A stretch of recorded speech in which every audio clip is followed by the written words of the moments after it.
Hi everyone, welcome to the channel. So question 7 तक हम already discuss कर चुके हैं। लेट्स सी क्वेश्चन 8 क्या है।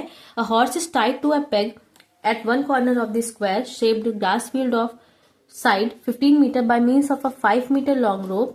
Find the area of that part of the field in which the horse can graze. This is for part 1. And the second is the increase in the grazing area if the rope were 10 meter long instead of 5 meter. Question क्या है कि एक horse है, ठीक है, घोड़ा है। अब जैसे मुझे हॉर्स नहीं बनाना आता, मेरी आर्ट एज सच अच्छी नहीं है, सो मैंने यहाँ पे ए से रिप्रेजेंट कर दिया है कि ये जो ए है ये हॉर्स है, ठीक है।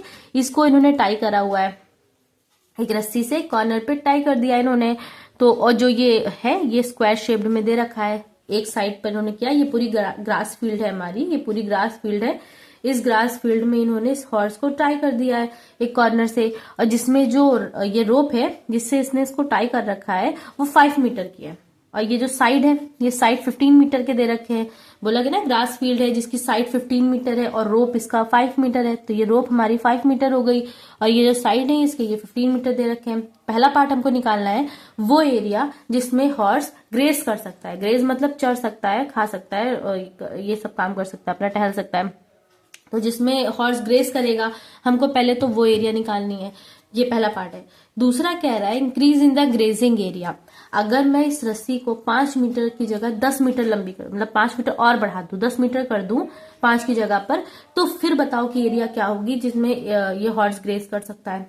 सबसे पहले फर्स्ट पार्ट सॉल्व करते हैं। डायग्राम आई होप मैंने आपको बता दिया है कि ये हॉर्स है आपका ये, ठीक है। सो जो हमारी यहाँ पे लेंथ है, लेंथ ऑफ द रोप दे रखी है, लेंथ ऑफ द रोप, ये लेंथ ऑफ द रोप ही हमारी रेडियस होगी, ठीक है। क्योंकि अब क्या होगी, ये यहाँ पे ये देख रहे होगे आप, ये ऐसे 1/4 पार्ट दिख रहा है किसी चीज का। अगर मान लो ये सर्कल है, ठीक है, इस सर्कल को ऐसे मैंने डिवाइड कर दिया है, और ये इस पार्ट को अगर मैं उठा लूं तो ये क्या पार्ट यही रिप्रेजेंट नहीं कर रहा है, ये 1/4 पार्ट को रिप्रेजेंट नहीं कर रहा है कि जैसे ये आधा पार्ट। तो जैसे ये मान लो अगर ये कोई सर्कल है, इस सर्कल का मैंने ये 1/4 पार्ट उठा रखा है, तो ये ऐसे ही 1/4 पार्ट है। और यहाँ पे जो एंगल बनेगा वो कितना होगा, 90 डिग्री। ये यहाँ से 90 डिग्री बनेगा। तो अगर मैं इसकी थीटा लिखना चाहूँ तो वो 90 डिग्री होगी। और ये हमारी रेडियस होती है, ये सब रेडियस ही तो होंगी। तो अगर ये रेडियस है तो ये जो दे रखी है रोप यहाँ पे टाई करने की, ये 5 मीटर होगी। तो रेडियस हमारी कितनी हो गई, 5 मीटर। थीटा हमें 90 डिग्री पता है। अब हमको एरिया निकालना है, तो एरिया ऑफ द सेक्टर का फॉर्मूला लगा देते हैं एरिया निकालने के लिए। Theta upon 360 pi r square. Theta हमने निकाला है 90 डिग्री, अपॉन में 360 डिग्री, पाई 3.14 यूज करना है, आर 5 सब वैल्यू पुट कर दी है। जो कैंसिल हो रहा है उसे कर दिया कैंसिल। अब ये 25 इंटू 3.14 अपॉन 4 आ गया। इसको अब फर्दर आप मल्टीप्लाई कर देंगे इन दोनों को, और मल्टीप्लाई करके जब डिवाइड करेंगे तो आंसर आएगा 19.625 सेंटीमीटर स्क्वायर। ये हमको फर्स्ट पार्ट का आंसर मिल गया, ठीक है। सेकेंड पार्ट बोल रहा है कि अगर हम इंक्रीज कर दें, 5 से 10 कर दे, तो हमारी रेडियस अब बढ़ गई। अब सेकेंड पार्ट, ये पहला पार्ट था, अब सेकेंड पार्ट के लिए हमारी रेडियस जो होगी वो 10 सेंटीमीटर हो गई है, क्योंकि उसने इंक्रीज किया थोड़ा सा, रोप जो बांधी है टाई किया उसको थोड़ा सा बढ़ा दिया है। तो कुछ नहीं करना है, बस जहां हमने रेडियस 5 लिखी है हम वहां पे रेडियस अब 10 लिख देंगे।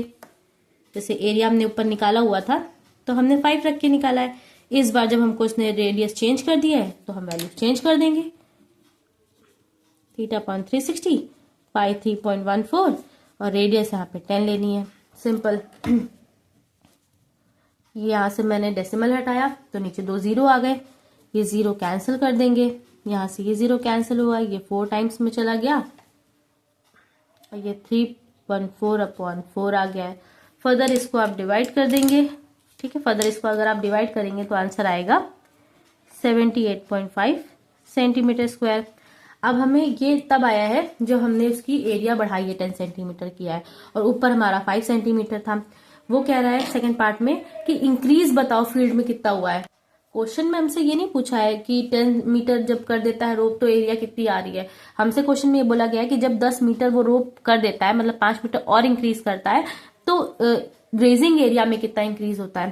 पहले हमारा ग्रेजिंग एरिया इतना था, फिर जब हमने 10 मीटर की रोप कर दी तो 10 सेंटीमीटर की रोप कर दी है, सॉरी ये मीटर है, 10 मीटर की रोप कर दी हमने, तो यहाँ सब जगह मीटर कर दीजिएगा, ये मीटर चल रहा है तो ये मीटर ही रहेगा, ठीक है, तो अब जब हमको एरिया इंक्रीज निकालनी होगी तो हम माइनस कर देंगे दोनों एरियाज को। एरिया इंक्रीज्ड, इसको निकालने के लिए सबसे पहले जो 10 करने पे आई है ये माइनस जो हमने 5 पर निकाली हुई है, इन दोनों को माइनस कर देंगे। माइनस करने पे वैल्यू आएगी हमारी 58.875 मीटर स्क्वायर।